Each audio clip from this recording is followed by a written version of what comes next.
आप देख रहे हैं कहानी कुर्सी की। और अब बात हम करने जा रहे हैं महाराष्ट्र की सियासत की। 2024 के चुनाव से पहले महाराष्ट्र में सियासी पारा हाई है। 48 लोकसभा सीटों वाले महाराष्ट्र से आज दो बड़ी खबरें हैं, आपको बता दें। एक खबर शिवसेना के उद्धव गुट से है, दूसरी खबर एनसीपी से है, जहां पर ऑल इज वेल बिल्कुल नहीं दिखाई दे रहा। कुछ दिनों पहले प्रधानमंत्री नरेंद्र मोदी की तारीफ करने वाले अजीत पवार ने एक बार फिर अपने चाचा एनसीपी सुप्रीमो शरद पवार पर बड़ा हमला बोला। अजीत पवार ने शरद पवार के नेतृत्व पर ही एक तरीके से सवाल उठा दिया। अजीत पवार मुंबई में पार्टी कार्यकर्ताओं को संबोधित कर रहे थे और उन्होंने शरद पवार को ममता बनर्जी, नीतीश कुमार, केसीआर सबसे बड़ा नेता बताया और यह भी पूछ डाला कि इन तमाम नेताओं ने तो अपने दम पर अपने राज्य में सरकार बना ली, एनसीपी शरद पवार के होते आखिर महाराष्ट्र में सरकार क्यों नहीं बना पाई आज तक। अजीत पवार ने कई मुख्यमंत्रियों का नाम लिया और कहा कि ये मुख्यमंत्री बने हुए हैं। यह भी उन्होंने बताया कि एनसीपी किस किस रीजन में कमजोर है और साथ साथ वो ये भी कह रहे हैं कि मुझे पार्टी में कोई काम दीजिए। मित्रांनो, 25 वर्षाच्या राजकीय जीवनामध्ये माझ्या मनाला दुःख आहे की कधी कधी मी विचार करतो, तुम्ही पण करता, स्टेजवरचे पण करता, की ममता बॅनर्जी एकट्याच्या जीवावर पश्चिम महाराष्ट्र घेऊ शकते, पश्चिम बंगाल घेऊ शकते, केजरीवाल 2-2 राज्य आणू शकतो, पंजाब आणि दिल्ली। नीतीश कुमार देखील बऱ्यापैकी बिहारमध्ये त्या ठिकाणी वर्चस्व निर्माण करू शकतो। त्याच्या संदर्भामध्ये अनेक इकडे खाली तुम्ही आंध्रमध्ये गेला तर चंद्रबाबू नायडू किंवा आता जगनमोहन रेड्डी किंवा आता तेलंगणाचा तो केसीआर, बीआरएस पक्ष, बीआरएस ना, बीआरएस तो त्या ठिकाणी एकट्याच्या ताकदीवर आणू शकतो। आता या सगळ्या नेत्यांची नावं घेतल्यानंतर ह्याच्यात सगळ्यात उजवा नेता तर आदरणीय पवार साहेब आहेत ना, आहेत। शिट्ट्या मारतायत, टाळ्या मारतायत, तुम्ही सगळं हो म्हणताय, पण कधी आपल्या एकट्याच्या ताकदीवर आपण आपला राष्ट्रवादी काँग्रेस पक्ष राज्यामध्ये निवडून आणू शकला का? ह्याच्यामध्ये आपणच कुठं कमी पडलो। आपण विदर्भामध्ये कमी पडतो, आपण मुंबईमध्ये कमी पडतो। देखिए, पहले लोग कहते थे कि शरद पवार क्या करेंगे देश की राजनीति में कोई नहीं जान सकता सिवाय शरद पवार के। और उनके भतीजे को समझना और मुश्किल होता जा रहा है अजीत पवार साहब। अब वो ये कह करके कि ये तमाम नेताओं ने अपनी पार्टी बनाई और वो मुख्यमंत्री बन गए बड़े बड़े राज्यों के। हम 25 साल से पार्टी बनाकर चल रहे हैं, शरद पवार इन सबसे बड़े नेता हैं, फिर भी वो मुख्यमंत्री क्यों नहीं बन पाए, या एनसीपी का मुख्यमंत्री क्यों नहीं बन पाया महाराष्ट्र के अंदर।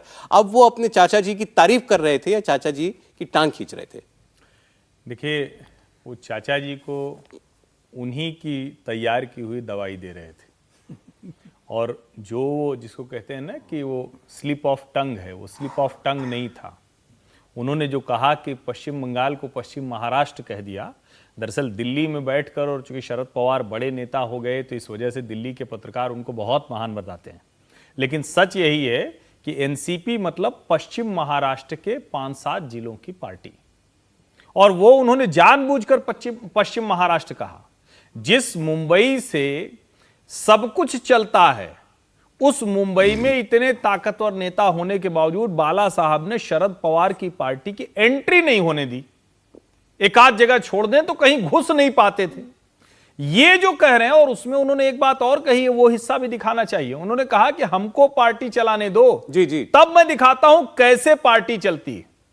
लेकिन एक बात मैं कहूंगा, अजीत पवार अब जहां पहुंच रहे हैं ना, वो सचिन पायलट, शिवपाल यादव, तेज प्रताप यादव, मनप्रीत बादल, जगनमोहन रेड्डी की बहन शर्मिला, क्या नाम है उनका, उनके जैसा, करुणानिधि के परिवार में, करुणानिधि की जहां तक मुझे ध्यान है 4 पत्नियां थी, तो स्टालिन के अलावा किसी का नाम नहीं है। उस दशा में पहुंचने के खतरे की तरफ बढ़ रहे हैं। अच्छा, अगर वो उन्होंने समय से निर्णय नहीं लिया और ये वो करते रहे तो सचिन पायलट के हाथ में डिप्टी सीएम, प्रदेश अध्यक्ष सब चला गया।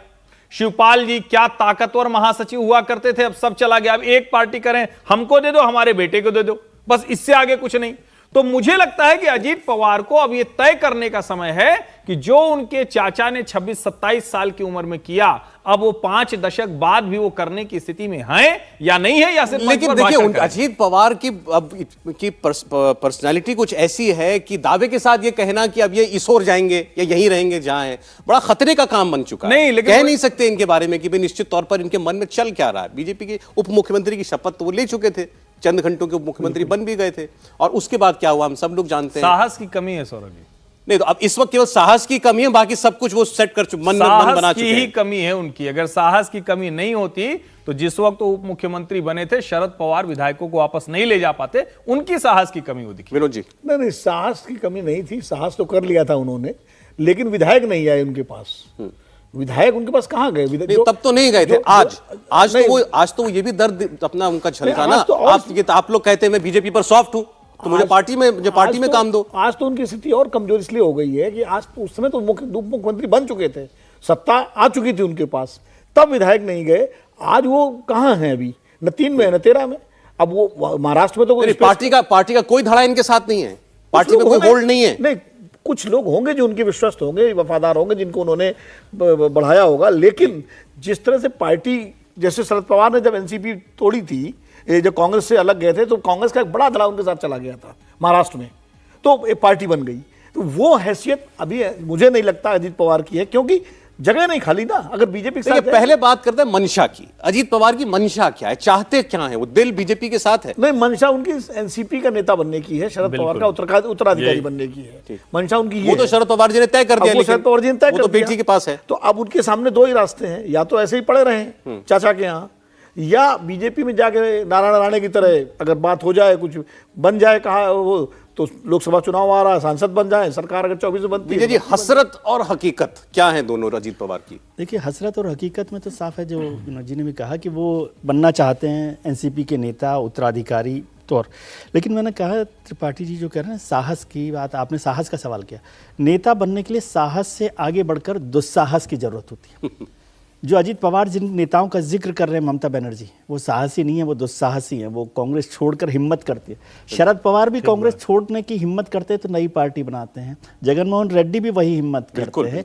अरविंद केजरीवाल ने भी ऐसे दुस्साहस किया कि इस पूरे जंगल जो था, पॉलिटिकल जंगल, उसमें से अलग तरीके से वो निकल कर आ गए। तो अजीत पवार अगर नेता बन, शिंदे साहब को देख लीजिए, वो कहाँ का नाम ले रहे हैं। शिंदे साहब का नाम नहीं लिया उन्होंने, एकनाथ शिंदे का।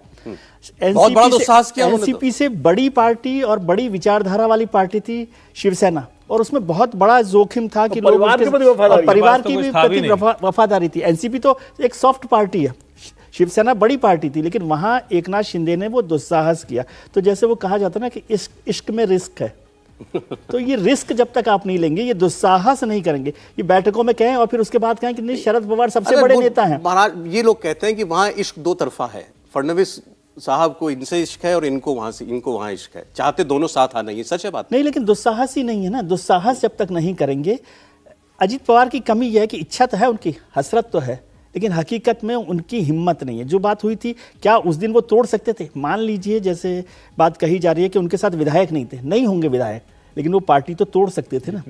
वो दुस्साहस होता, लेकिन वो रिस्क उन्होंने नहीं ली, वो वापस लौट कर आ गए। तो जब आप एक घर से निकल जाएं और फिर लौट कर आ जाए, शाम को आते हैं तो भूला होता है, दोपहर में आ जाते हैं ना तो फिर थोड़े से मुश्किल होता है। एक बात और है, एक चीज है, शरद पवार अपनी अजीत पवार जो है, वो शरद पवार की छाया में इस तरह से बड़े हुए हैं कि उनकी अपनी कोई निजी हैसियत महाराष्ट्र में नहीं बन पाई है, जो शरद पवार की बन गई थी कांग्रेस में जब थे, या ममता बनर्जी की बंगाल में बन गई थी, या जिन नेताओं की बात की जा रही है वो उनकी अपनी हैसियत बन गई थी। अजीत पवार हमेशा शरद पवार के भतीजे के ही रूप में रहे, और इसीलिए आज अगर पार्टी के भीतर या एनसीपी का जो बेस वोट है उसमें अजीत पवार की वो ताकत नहीं बन पाई है जिसके लिए पार्टी तोड़ी जा सके। लेकिन क्या 24 से पहले महाराष्ट्र में आप कोई बड़ा उलटफेर होते हुए देख रहे हैं? बहुत लोगों का कहना है कि शिंदे साहब नहीं डिलीवर कर पा रहे जिस तरीके से सोचा था भाजपा ने। अब तो आंख भी दिखाते हैं, पोस्टर भी छपवा देते हैं, इश्तिहार भी छपवा देते हैं। तो बीजेपी कहीं ना कहीं क्या कोई देख रही है कि क्या मौका बन जाए अजीत पवार के साथ? नहीं, मुझे नहीं लगता है। और एक बात बहुत स्पष्ट तौर पर समझिए, जब अपनी शक्ति होती है तब समझौते होते हैं। हाँ। जब अपनी शक्ति ही नहीं होगी तो समझौता किस बात का होगा? किससे होगा? और अजीत पवार ने तो, मैं फिर से दोहरा रहा हूं कि अमित शाह को कमतर दिखा दिया उस प्रकरण में। उसमें तो यही हुआ ना कि अमित शाह कमतर हो गए और शरद पवार चाणक्य हो गए, सारी जबकि एक्सरसाइज ऐसी कोई स्थिति तो बननी ही नहीं थी। और इस बात से मैं सहमत हूं, आप पार्टी तोड़ना जिसको कहते हैं ना, आपके पीछे कोई तो खड़ा दिखता। और मैं आपको वाकया याद दिलाता हूं, जब 72 घंटे का वो घटनाक्रम चला था, जब नंबर लगा के होटल में दिखाया जा रहा था, जब एकनाथ शिंदे बस को इशारा कर रहे थे कि अच्छा ये बस इधर ले चलो, ये इधर ले चलो, तो एक और काम हुआ था। जो जिन नेताओं पर नाम लिया जा रहा था उनमें एक नेता थे धनंजय मुंडे। बिल्कुल कहा जा रहा था कि अजीत पवार के साथ है, सबको वही एक रखे हैं। अचानक आए धनंजय मुंडे और शरद पवार का पांव झुके बगल में बैठ गए। जब आपका नेता कमजोर होने लगता है, उसका कॉन्फिडेंस हिलने लगता है कि वो जब अपने चाचा से संबंध, आंख का संबंध अच्छा रखना चाहता है, तो दूसरा कहता भैया हमारी क्यों, हम क्यों गड़बड़ क्यों नुकसान। तो सचिन पायलट ने जो किया था कि भाजपा के नजदीक गए, गुरुग्राम के कहां होटल में रहे, नहीं जो मतलब जुटा पाए, जिसको कहते हैं कि किसी तरह ले आए, फिर से बैक टू स्क्वायर वन हो गए। अब क्या स्थिति है, कितनी भी रैली कर लें, कितना भी सवाल पूछ लें, अंत में वही होगा कि उनको जाके समझौता करना है। और आलू उबला हो गया है, न उगल पा रहे हैं न निगल पा रहे हैं, वही अजीत पवार हो गए। सचिन पायलट की भी स्थिति वही है। मैं उसका जिक्र कर रहा था कि सचिन पायलट ने भी वही किया जो अजीत पवार ने किया। सचिन पायलट ने वो हिम्मत नहीं दिखाई। ज्योतिरादित्य सिंधिया को देख लीजिए ना, सचिन पायलट और ज्योतिरादित्य सिंधिया एक ही लेवल पर थे। वो कहाँ हैं उस पर बहुत सवाल हो सकते होंगे, लेकिन ज्योतिरादित्य सिंधिया ने फैसला कर लिया, विश्वास कर लिया और तोड़ के पार्टी को और निकल कर वो आ गए। सचिन पायलट पिछले 3 साल से यही कर रहे हैं और इसलिए उनके साथ जाने वाले लोगों का भी भरोसा नहीं है कि इनके साथ जाकर भी क्या होगा। मैं कहूंगा कि जब ऑफर लेटर कहीं से मिल गया हो तो फिर ऑफर लेटर लेके और फिर बार बार आ जाना नहीं करना चाहिए। दोनों जगह इज्जत खराब, नेगोशिएट नहीं करना चाहिए। बल्कि उससे अच्छा ये है कि आप कुछ दिन बिना नौकरी के या 100 उद्यमी बन जाइए, कुछ तो करिए। अरे देखिए, एक बड़ा इंटरेस्टिंग स्टेटमेंट महाराष्ट्र से आ रहा है, उसको कैसे एनालाइज करें।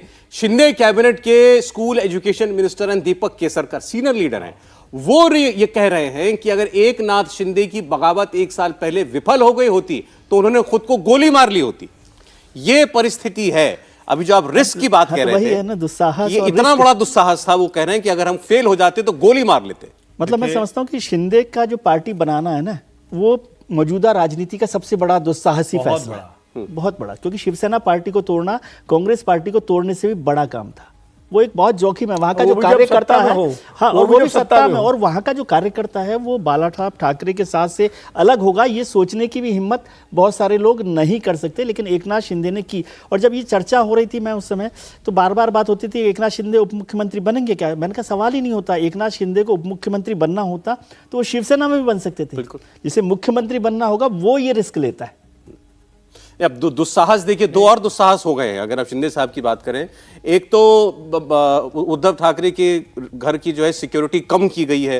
शिवसेना उद्धव बाला साहब ठाकरे गुट तो ये कह रहा है कि उद्धव ठाकरे की सिक्योरिटी डाउनसाइज कर दी है। वो Z+ कैटेगरी के उनको सिक्योरिटी मिली है, कहा जा रहा है कि उसको घटा दिया गया है। और सरकार ये कह रही है कि महाविकास आघाड़ी सरकार ने Z+ के अलावा कुछ अतिरिक्त सुरक्षा भी उनको दे रखी थी, हमने वो सुरक्षा हटाई है, लेकिन इसको लेकर वहां पर बवाल हो रहा है। और दूसरा, ईडी ने अब बीएमसी में जो कोविड सेंटर तथाकथित घोटाला हुआ उसको लेकर रेड की है, और जिन अधिकारियों के ऊपर रेड की गई है, जिन लोगों पर रेड की गई है, वो संजय राउत, आदित्य ठाकरे और उद्धव ठाकरे के करीबी बताए जा रहे हैं। तो सीधे सीधे भ्रष्टाचार की जांच की आंच ठाकरे परिवार के ऊपर। क्या ऐसा कोई आपको अंदेशा लग रहा है कि इस हद तक भी जा सकती है ये लड़ाई? नहीं, मुझे लगता है कि अगर जहां हम जिसको कहते हैं ना, कई बार कोई कोशिश की जाती है। अब जैसे एकनाथ शिंदे निकले तो उनके ऊपर बाला साहब ठाकरे का जो प्रभाव था, या कहें कि जिस तरह से वो ठाकरे परिवार के सामने थे, तो उन्होंने कोई पर्सनल वेंडेटा पॉलिटिक्स नहीं की। लेकिन संजय राउत का जो लगातार बयान है, उद्धव ठाकरे जिस तरह से अभी भी, मैं उसको बहुत देशज भाषा में कहूं तो मालिक और नौकर जैसा व्यवहार करने की कोशिश करते हैं, या जिसको हम कहते हैं कि अभी भी वो मानते हैं कि एकनाथ शिंदे मतलब उनके सामने कुछ नहीं। जबकि लोकतंत्र ये कहता है कि जिसके साथ जनादेश है वो बड़ा होता जाता है, वो हमारा प्रतिनिधि बनता जाता है। अब जिस तरह से एकनाथ शिंदे को लगातार अपमानित किया जा रहा है, उनके बेटे को लगातार अपमानित किया जा रहा है, मुझे लगता है कि लड़ाई वहां तक पहुंच गई है। और एक बात और समझिए, जिसको कहते हैं ना कि वो विभीषण के संदर्भ में कहा जाता है कि घर का भेदी लंका ढाए, लेकिन यहां तो एकनाथ शिंदे वो हैं जो शाखा से उठकर वहां तक पहुंचे हैं, और खुद एकनाथ शिंदे अपना जीवन खत्म करने का निर्णय ले चुके थे। बड़ी मुश्किल से उनको आनंद दिघे वापस लाए थे, तो वो बड़ा कठोर आदमी है। भले ही हमको आज की राजनीति में कई बार लगता हो और सचमुच वो उद्धव के सामने बड़े नेता नहीं दिखते हैं, लेकिन एकनाथ शिंदे ने जो निर्णय लिया है, अगर वो इस पर टिक कर चले तो निश्चित तौर पर महाराष्ट्र की राजनीति में नहीं, देश की राजनीति में बड़ा उदाहरण होगा। और अगर उन्होंने तय कर लिया तो ये जो बीएमसी वाला घोटाला है, ये ठाकरे परिवार पर, उनके सहयोगियों पर भारी पड़ सकता है। देखिए, संजय राउत पर पहले मामले चले, संजय राउत जेल भी गए, उद्धव ठाकरे पर आंच कभी नहीं आई, नाम पर भी आंच कभी नहीं आई। भ्रष्टाचार और उद्धव ठाकरे दो शब्द एक वाक्य में नहीं लिखे गए, ऐसा पहली बार होने जा रहा है, जब धीरे धीरे ये कोशिश होती हुई दिखाई दे रही है महाराष्ट्र में। नहीं, देखिए, उद्धव ठाकरे पर अगर आंच पहुंचती है, जांच की आंच जो पहुंचती है, तो निश्चित रूप से वो एक बड़ा राजनीतिक मुद्दा बनेगा महाराष्ट्र की राजनीति में। क्योंकि उद्धव ठाकरे सिर्फ उद्धव ठाकरे नहीं है, उद्धव ठाकरे उद्धव बाला साहब ठाकरे हैं। और चाहे वो एकनाथ शिंदे के समर्थक हों और चाहे वो उद्धव ठाकरे के समर्थक हों, बाला साहब ठाकरे के प्रति हर एक की निष्ठा है, हर एक का, जितने शिवसेना का जो जनाधार है, जो समर्थन है, वो बाला साहब ठाकरे को अपने आराध्य की तरह मानता है जी। तो उद्धव ठाकरे पर भाई देखिए, दिल्ली में मनीष सिसोदिया तक जांच की आंच पहुंच गई, अभी अरविंद केजरीवाल तक नहीं पहुंची। तब अरविंद केजरीवाल तक पहुंचने कोशिश तो में पूरी है, पूछताछ तो है, कर लेकिन ली। संकोच है ना कहीं। तो उद्धव ठाकरे पर भी हाथ डालना शायद इतना आसान नहीं होगा महाराष्ट्र की राजनीति को देखते हुए। और अगर ऐसा होता है तो उसका खामियाजा भी भारतीय जनता पार्टी हाथ और जल भी एकनाथ सकते शिंदे हैं। को हाथ जल सकते हैं। क्योंकि जो आज लोग एकनाथ शिंदे के साथ मान लीजिए आ गए होंगे, वो भी कहेंगे यार ये नहीं करना चाहिए था, बाला साहब के बेटे पर हाथ नहीं डालना चाहिए था। ये भारतीय जनमानस की भावना है। ये इंदिरा गांधी को जेल भेजा गया तो जनता पार्टी के समर्थकों ने कहा कि ये नहीं करना चाहिए था, जेल नहीं भेजना चाहिए था। आपको बता रहा हूं, गुजरात में जब नुकसान मोदी भी जी को उठाना घेरा जा रहा था तो कांग्रेस ये तो हमारे हर स्तर पे कहा जाता है ये ना। हर स्तर पे कहा जाता भाई है। सोनिया गांधी, राहुल गांधी पर मुकदमे हाँ, हैं, तो भी ये कहा जाता है। इनके बस यहां तक है, इसके आगे नहीं होना ये कहा चाहिए। जाता है। तो इसलिए मैं कह रहा हूं कि अगर वहां तक पहुंचती है बात और कार्रवाई होती है, जब अरविंद केजरीवाल तक अभी तक नहीं पहुंचे, कोशिश हो रही है लेकिन पहुंचे नहीं, तो इसलिए उद्धव ठाकरे ये एक दबाव की राजनीति देखिए, लेकिन का इसी तरीका है। इसी को तो हमारे देश में कहा जाता है ना कि ये अनकहा समझौता है हमारे नेताओं के नहीं, बीच समझौता में। नहीं, राजनीतिक मजबूरी हो क्योंकि जाती हम है। तुमको क्योंकि नहीं छुएंगे, तुम हमको नहीं छुओगे। सहानुभूति घूम जाती है ना। मैं ये मानता हूं कि इस नैरेटिव को जनता को अब ध्वस्त करना चाहिए। अगर आप ये मानते हैं कि भ्रष्टाचार पर कार्रवाई हो और जो भ्रष्टाचार के पिरामिड के शीर्ष पर बैठा है उसको छोड़ दिया जाए बार बार, तो फिर वो पिरामिड तैयार कर लेगा। मुझे लगता है कि ये वाला नैरेटिव ध्वस्त होना चाहिए।